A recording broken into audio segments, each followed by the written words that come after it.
Hey everybody, welcome to Hockey Skate Down. Before we get into the video, I just want to say thank you to all my subscribers. If you want to join our hockey team, it's free. Click subscribe to the notification bell to all. Thank you all so much. And let's get started. I want to do a video. I've been seeing a lot of news with the Devils recently, so I wanted to do a video encompassing all in that. So let's get into it. I want to talk about a situation with the potential free agent we may be looking at. I want to talk about some stuff I've been hearing with Brodeur, Fitzgerald, and Lindy Ruff. Devils in talks with Brat and Blackwood. I want to get into that. Nasreddine, what's happening to him, Popaguev, his situation, and what's going on with the whole Jim Benning thing and the Brock Boeser situation with Vancouver. So let's get into it. Per Matt Larkin, Devils could use cap space to pursue Mike Hoffman as a complementary piece for Jack Hughes. Now, I really do like Mike Hoffman. He's one of the three potential free agents that, if we do look for a free agent, I would like to go into looking at to sign. I did my video on Dadonov. I wouldn't mind him either. But, just talking a little bit about Mike Hoffman. He is, on Cap Friendly, it has him listed as a right wing, left wing.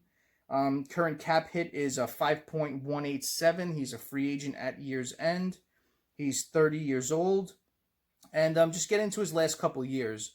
2019, 2020, he played in 69 games, 29 goals, 30 assists, 59 points. So he basically played the rest of the full year this year. 2018, 2019, he played in 82 games, 36 goals, 34 assists, 70 points. That was his best year. 2017, 2018, he played in 82 games, had 22 goals, 34 assists, 56 points. And 2016, 2017, he played in 74 games, 26 goals, 35 assists, 61 points. And he played other seasons with Ottawa. And his totals are 493 games played, 172 goals, 187 assists, 359 points. So he's a goal scorer, and I wouldn't mind him at all. He's one of those pieces that we could use where he gets that puck, he fires it. We need players like that on this team. So I agree. He would be a great complementary piece for Jack Hughes, as I definitely want to get a winger for him because I don't want him to have another bad year and have it mentally play on his mind. Devils are in talks with Blackwood and Bratt on a contract extension per Amanda Stein. Fitzgerald said yesterday, and that was 7/11/20, he's been in contact with their agents recently about extensions. Now, I hope both of them are signed long-term or for a couple of years as much as possible. I don't want short bridge deals with these guys because I have a feeling that with cap going up, it may be beneficial for us to sign them long-term where it may look like it's a lot now, but in the long run, they're value contracts. With Bratt, I don't know a dollar amount. I'm not going to say anything, but I'm kind of hoping they sign him for like a 5 or 6 year deal, kind of along those lines. And for Blackwood, go as long as you can. I'm going to list a couple of things he said here, and I really like what he said. First, he said, I love playing in New Jersey. I love to play here. I want to play for a long time here. So we'll figure something out, and I hope everything goes smoothly. And that's what he said with Mike Morial when they were talking about contract extensions. And he also said with Amanda Stein in an interview, Jack, Nico, myself, and Bratt, and Zaka, if we can stay together in a little group as the years go on, we get better together, build the bond, I think you build a winning team. I love that. I really do. And I love Blackwood when he talks in interviews when Erica Wachter always interviews him at the end of games. He speaks freely, and I like that. He seems like a humble kid, down to earth. I know the team loves this kid. Whenever they always interview players and they ask who's the funniest in the locker room, they always say him. And if anybody's played hockey, they know goaltenders. They're just of a different mindset, and they're the funnest guys to be around.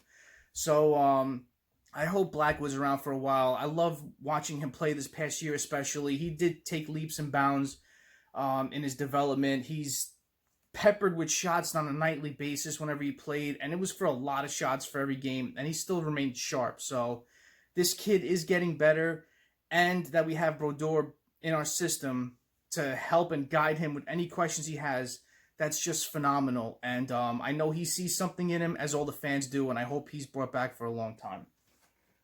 Getting into what Brodeur said about Lindy Ruff, and I like this because, Devil fans are still reeling with this. Some of them, still don't like it. Some of them are kind of like, all right, I guess, see what happens sort of thing. So Brodeur came out and said, we have a very young team. We wanted a father figure, a guy that knows the league and really would help our young players move in the right direction. And I want to retract my previous statement that I did in my Lindy Ruff video. I read articles that said that he likes to, not play his youth as much.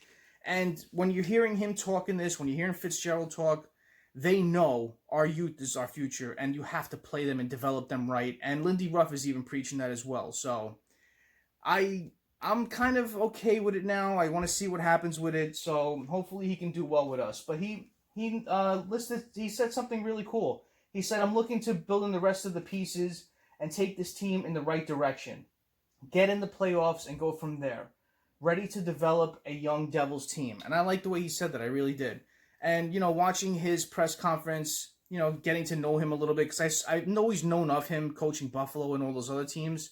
But I never got, you never get to know him unless he's like a coach for your own team or a local team. But I know Buffalo's local, but it's, it's not on our stations around here. But, he seems like a cool guy. He seems like a good down-to-earth guy, but he also seems like a stern guy whenever he's trying to teach to his team. So hopefully he's good for us. Fingers crossed, Devils fans. Let's get into Nasreddine. Nasreddine is considering staying in New Jersey because he has said he loves it here, or going to Nashville as an assistant coach, going back with John Hines. So I know in the press conference, Fitzgerald and Lindy Ruff said they're going to reach out to all the current staff and see if they're all on the same page, if they're willing to work together, and go from there. So we'll see what happens with Nasreddine. Looking like, from what he's saying, he's considering staying here, so maybe it's been offered to him already. I don't know, but we'll keep an eye on to see what happens. Nikita Popaguev, Devils draft pick, he signed a tryout deal with HC Dynamo Moscow. And getting into the whole Jim Benning thing on Brock Boeser. Now, he came out and said, I don't know what people are getting this from. I never mentioned him in any trade rumors. I don't want to trade him, but GMs lie. They don't want to upset the fan base, especially when their team's going into the play-in round. So I think there's a bit of truth behind all this. I really do. I don't think they're necessarily going out and shopping him, but I think they're taking calls on him. And if a team definitely says, you know what, we'll take Ericsson's deal, throw in Besser, and we'll give you some assets, and we'll see what happens. So it could be something like that. Ericsson's deal, they want to get off their books. He's not been a good player for them recently. He's on the downslide of his career, and he would just be a contract to be moved at this point. And that's a big contract any team would try to alleviate and, use that cap space to make moves that they want to do. Vancouver wants to sign Toffoli. They want to re-sign Markstrom. They want to work out something with Virtanen and all their other RFAs and UFAs. And they also want to make sure that they have enough cap space to re-sign Hughes when his ELC is up, and also Pettersson. So they want to make sure they have money for all this going up. They don't want to be hampered by that cap space that they are now. They're really up against the cap, and the best bet for them is to attach Ericsson's contract if they would consider moving Besser, which I don't think, again, they want to do, but they maybe force their hand to do this. And that's where I think the Devils would be an interesting partner with them, as they have an extra first-round pick if we do get him, and we have assets that we can move out and create other spots for other players. So we'll see what happens with this as it develops over the summer and, into, September, October, whenever all that other time period starts. So let me know what you think about all this news. I apologize I ran long. Comment below what you think about all this. As always, thank you all for watching so much. I really appreciate it. Smash that like button. And if you haven't done so already, please subscribe to the hockey channel. Join the hockey team. Thank you all so much. Have a great night. Have a great day tomorrow. Take it easy.